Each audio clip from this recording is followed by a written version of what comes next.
안녕하세요. 소유주의 입장에서 재건축을 같이 공부해보는 한양공부방 방장 김성환입니다.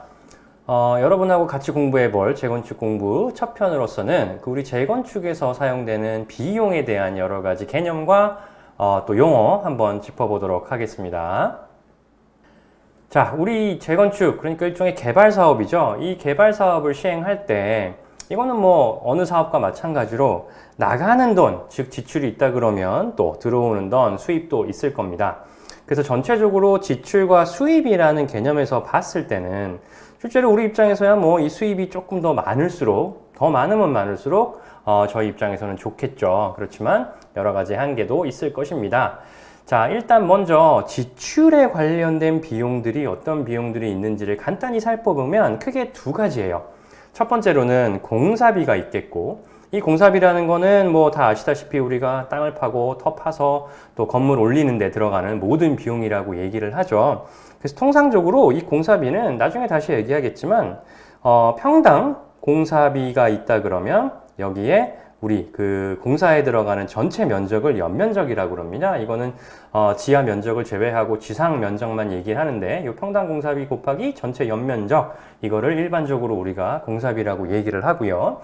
그리고 이 공사비를 제외한 모든 비용을 통틀어서 기타 사업비라고 얘기를 합니다. 자, 그래서 이 두 가지가 크게 우리가 지출해야 되는 지출 비용이 되겠고, 또 우리 입장에서 벌어들일 수 있는 수입은 무엇이 있느냐라고 얘기하면 기본적으로는 뭐다? 분양 수익이에요. 우리가 나중에 집 팔아가지고 이 집 다 지은 다음에 이 집이 좀 비싸게 팔릴수록 그러니까 좋겠죠. 그래서 이 분양 수익을 보면 이것도 역시 크게 두 가지인데 일반 분양 수익이라고 하는 거는 무엇이냐? 우리 조합원들 제외하고 외부 인원들에게 우리가 분양을 하는 것을 일반 분양 수익이라고 얘기하겠고, 이 일반 분양은 크게 이제 아파트하고 저희 한양 같은 경우는 오피스텔이 들어서죠. 그러니까 아파트와 오피스텔을 분양한 수익을 얘기를 하는 겁니다. 그 다음에 이제 조합원 분양 수익 같은 경우는 말 그대로죠. 저희 조합원들, 소유주들에게 분양이 되는 전체 분양 건수가 있을 거죠. 그러면 전체 분양하는 것들 두 가지를 더하면 이게 재건축에서는 전체 수익과 마찬가지예요. 근데 사실 생각해 보면 저희 입장에서는 조합원 분양 수익이 그닥 뭐라 그럴까요? 이 수입이라는 느낌이 안 들죠. 왜냐하면 어차피 저희가 내야 될 돈이니까. 그래서 일반적으로 소유주 입장, 그러니까 조합원 입장에서 얘기할 때는 일반 분양 수익이 얼마나 우리가 많이 벌어들일 수 있느냐가 좀 많은 관심의 대상이라고 할 수 있겠습니다.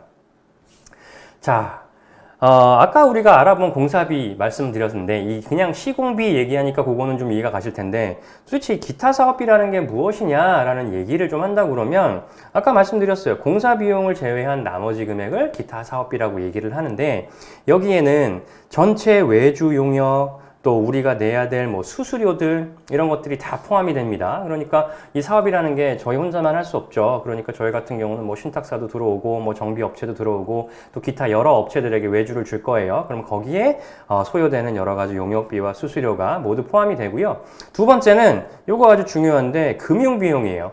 이거 무엇이냐? 우리가 이 사업비라고 하는 게 실제적으로는 다 뭘로 가져오는 거죠? 우리가 이거 다 현금 가지고서는 쓰는 거 아니죠? 그러니까 뭐 신용대출이 됐건 또 집을 담보로 한 보증대출이 됐건 이 전체 사업비는 우리가 조달이라고 하는 형태를 통해서, 그러니까 쉽게 말하면 대출이죠.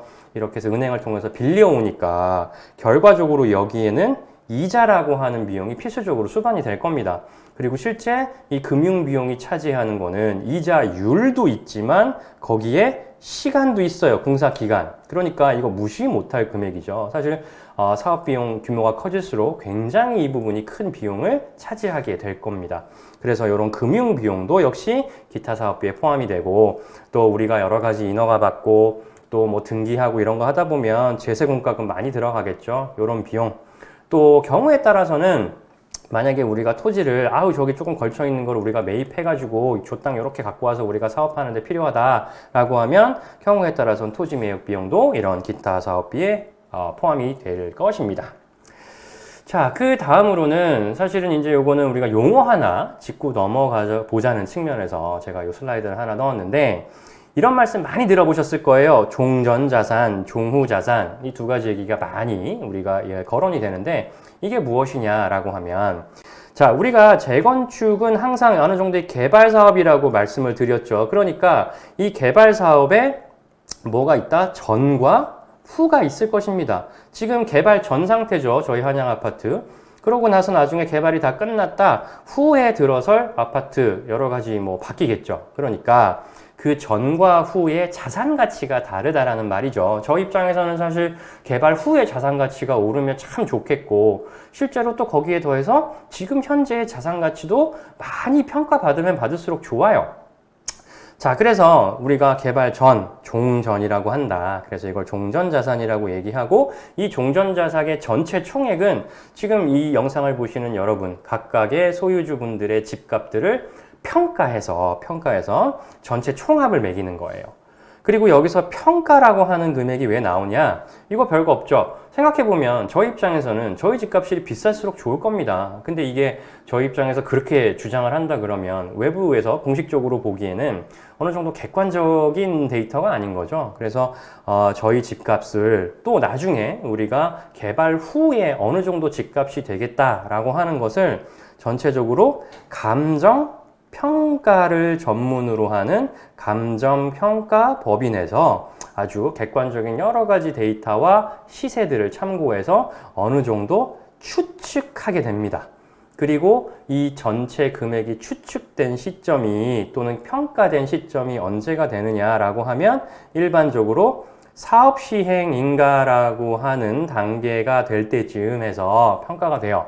저희는 이제 뭐 아직 시공사 선정도 마치지 않았고 이제 그 다음에 한참 후에 사업 시행 인가가 될 거니까 아직은 좀 시간이 있는 편이지만 또 예전에 우리 시행사인 KB에서 어느 정도 예측을 한 금액도 있죠.